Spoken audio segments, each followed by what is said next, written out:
Okay, who would have thought Frozen that came out in 2013 would have been so successful? I know I didn't, but how did part two turn out? Let's see.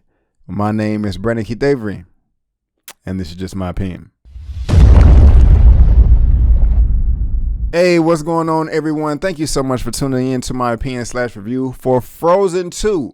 I really do appreciate it. And if this is your first time finding me and you want more reviews, trailer reactions, TV recaps, or just me talking about anything is cool as far as entertainment news or whatever, click on that subscribe button. Also that bell so you can be notified when I make uploads. Frozen 2 is back, baby. Yes, it is back. It is back. It is back. It is being directed by Chris Buck and Jennifer Lee. If you're not too familiar with those names, they did direct the first Frozen film that came out a number of years ago. And I'll be honest with you, I was not the biggest fan of Frozen the first time I saw it. I believe I've seen it at least twice now.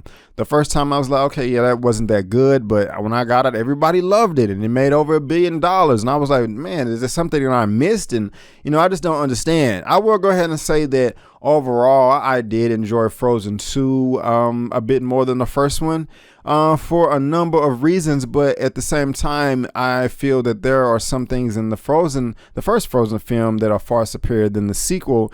And we're going to talk about it. But what is this sequel about exactly? Well, Anna, Elsa, Kristoff, Olaf, and Sven leave Arendelle to travel to an ancient autumn-bound forest of an enchanted land. They set out to find the origin of Elsa's powers in order to save their kingdom.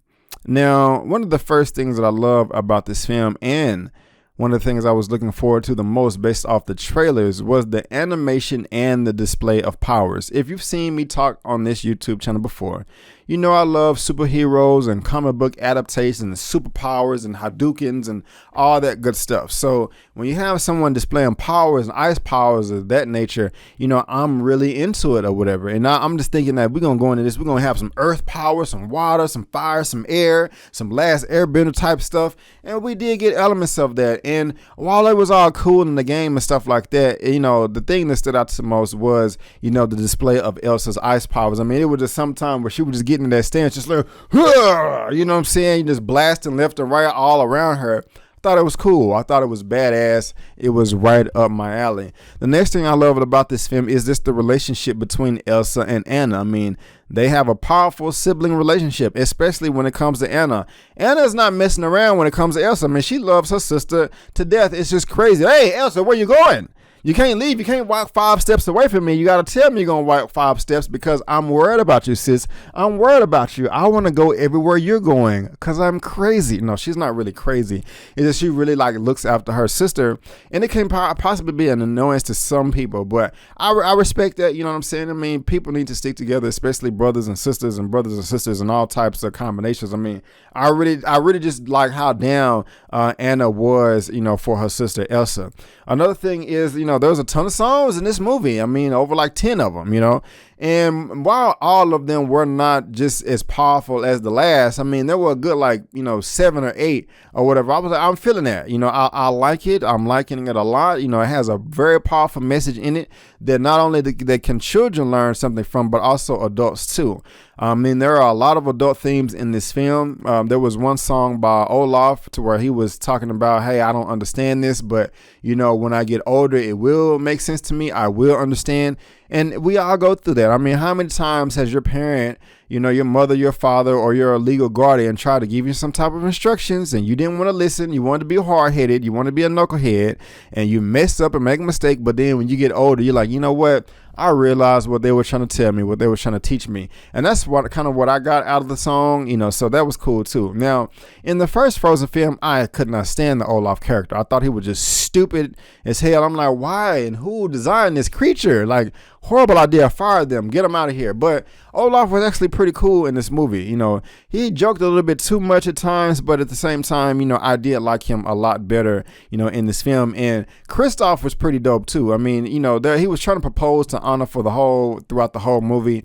And I thought it was funny. He was tripping over his words and just couldn't get it out, and sometimes, my game could be tight or whatever, and I can just be able to converse with a nice young lady or whatever, somebody I'm dating, and everything come out smoothly, everything flows. But there's been times where I was like, blah, blah, blah, looking crazy, you know what I'm saying? And, there was little tidbits of that, in this film. So I kind of just thought that was funny. So the film was funny. Kristoff was cool. The song that he performed, I like that as well. And of course, Elsa singing her whole butt off in this film. And, she sung a lot, of course. There was it was so many songs, I can't remember the title, but it was one that kind of just stood out to me, kind of like at the end of the second act or the beginning of the third act, so that was cool too. And just kind of the way the film started off with, telling the backstory and just how Elsa got her powers in the discovery and all this and that.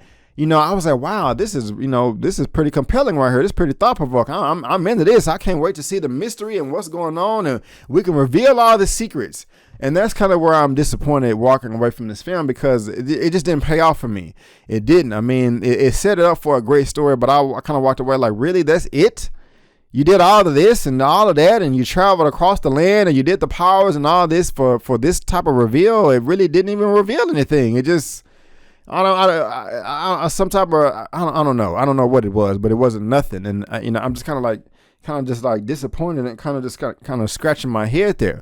However, I mean, there were great motivational themes in this movie that everybody can relate to, as far as just being yourself, embracing who you are, chasing your destiny, and just not being scared, just going after it. You only live once. Try to make your smart decisions, but be brave, be bold, and just give it all you got. And, I can't take that away from the film. That was the core to Elsa's character in this film, which did make it entertaining. I did enjoy it, but, that payoff towards the end was just kind of, and I was, a little bit disappointed there, but I did really enjoy the film still. So if I had to rate Frozen 2 out of a 1 out of 10, I'm going to give Frozen 2 a 7 out of 10. Yes, a 7 out of 10. But guys, let me know down below in the comment section, what did you think about my review, or what is your anticipation of the film? And after you see it, did you like Frozen 1 more or Frozen 2? Let's get this conversation going and keep it flowing. If you like this video, please go ahead and give me the thumbs up. Also, please subscribe to the channel. Please help me reach 15,000 subscribers, and then we can move on to 20. Also, look me up on social media. Facebook, Instagram, and Twitter, all that good stuff is right there at the bottom of your screen. It's in the description box and in the pinned comments. But guys, I just want to thank you again so much for tuning in. And before you go, don't forget to always chase your dreams, because I'm chasing mine. My name is Brandon Keith Avery, and that's just my opinion. Peace.